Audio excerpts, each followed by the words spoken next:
Hi guys, how you doing? The reason I'm recording this video is because of some of the discussion that happened yesterday when we were talking about how relevant size and strength is in HEMA. And Dante, I believe it was, that suggested, that's the guy commenting, not the playwright, poet, philosopher chap,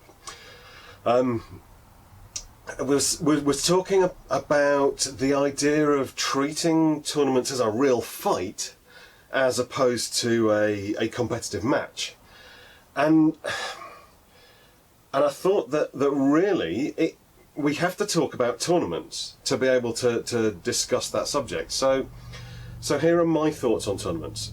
It's a subject that I've avoided talking about for quite some time because it does seem to generate some really strong opinions, and I don't really want to get into a fight about it. Everybody has their own reality when it comes to HEMA, and everybody does things their own way, and that's part of the joy of HEMA, is that we've got people doing things differently that have opinions, and we come together and we create this art. And it's the coming together of all those things that is, in a way, our strength. But that being said, clearly I have an opinion on tournaments, so I thought I'd share it with you. Most of you probably know, if you've seen my other videos, that I am, to a degree, involved in the tournament scene and have been for a while. I've competed in tournaments, I've judged tournaments as a line judge, and I have run tournaments. From sort of little club tournaments, inter-club things, through to international tournaments at Fight Camp. So clearly I believe that tournaments have a place. But, and this is quite a big proviso here, I think we need to understand what tournaments are for if we're going to try and use them and accept them within HEMA. It's quite important, to me at least, that we don't let tournaments become the focus of what we do. We're not training to be able to win tournaments. Because there's no way a tournament is an accurate representation of a real fight. And if we treat it as if it is, then we're getting it wrong. Because there are things you can't do in tournaments that you could do in a real fight. And the way the whole thing is set up is very false, and we have to recognise that falseness. We have to accept that as soon as we start putting on protective equipment, it changes the way we move and the way we fight, even though we're still allegedly doing unarmoured combat. So there's a bit of a dichotomy there between fighting as if you aren't wearing any armour, whilst you are in fact wearing quite a lot of armour. We're using swords that don't behave the same way as sharp metal swords do. There are huge debates about what we should be using. Should we be using wood or plastic or blunt steel? The fact is that none of these things are an accurate representation of a sharp steel sword. Sharp steel reacts in a different way. The edges on sharp steel kind of stick. And to a degree you get that with blunt steel, but just it's not the same. It really isn't. But we can't fight with sharp swords. So we are making a compromise, and we have to bear that in mind. And that's the very simplest compromise. Other materials, other training weapons give us different compromises. Now, also, the tournament rules give us a kind of method of fighting.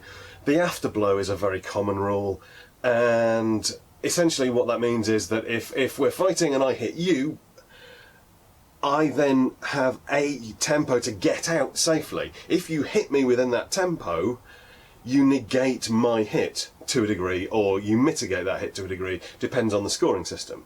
So you can, if you get hit, you can reduce the damage done to you by hitting your opponent. And that's based on some interesting historical evidence. There are a lot of anecdotes from historical sources that show that people that got hit didn't instantly drop dead. They were able to respond. And that's something that is... It's affected the way tournaments have been judged.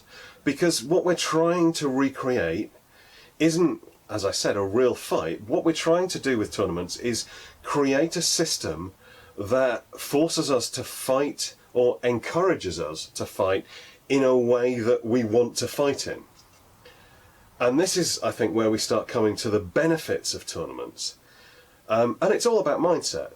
In much the same way as sparring, we should use free sparring to be able to help us be able to carry out the techniques we've learned in our drilling and in our classes against resistance. And that to me is where tournaments really come into their own.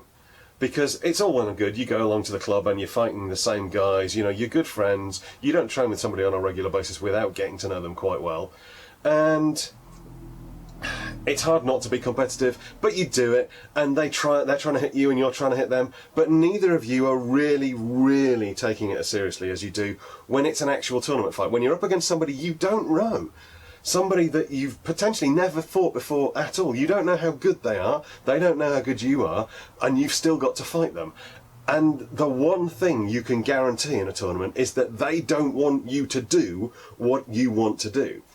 So effectively it's taking that idea of practicing against a non-compliant opponent and taking it to its extreme, and that's hugely beneficial.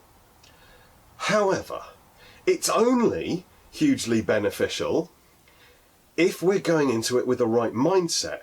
If we're going in thinking, I want to win, I want to win, I want to win, then it's not going to be hugely beneficial.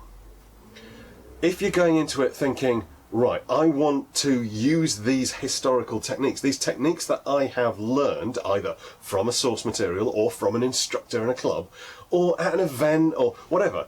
I've learned these things, I really like them, I've managed to pull them off in sparring, this is what I'm going to try and do in this tournament, and I've got an opponent who is resisting 100%, then the tournament becomes incredibly valuable. And it's really difficult to separate that out from the I want to win a tournament. And if you've entered a tournament, it's really difficult to force yourself to do that. I've struggled in the past. I mean, I've competed. Some tournaments I've done very well, some tournaments I've not done so well. Such is life. But it's really difficult to try and keep that competitive edge in check to a degree and not get carried away with the whole I want to win and I don't care how, and keep it to I want to beat the person in front of me using the system I study. So I think tournaments are hugely valuable. I really do. But only if we go into them with the right mindset, that they're a learning tool, and they're at the extreme end of a learning tool, but they are still a learning tool. But on top of that, we have to be completely honest with ourselves and say, tournaments aren't real fights.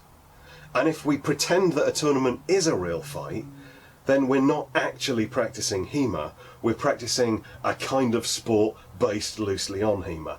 And that is something that I think we really need to avoid. Anyway, let me know what you think. I love it when we get a bit of debate going in the comments, so if you watch this and you agree with me, say so, please. It's nice to know that some people agree with me. If you think I'm talking absolute rubbish, say so. It's nice to get other points of view. And if you've got your own channel, record a response. Let's get some videos bouncing backwards and forwards. It's always fun. Anyway, take care guys, I'll see you soon.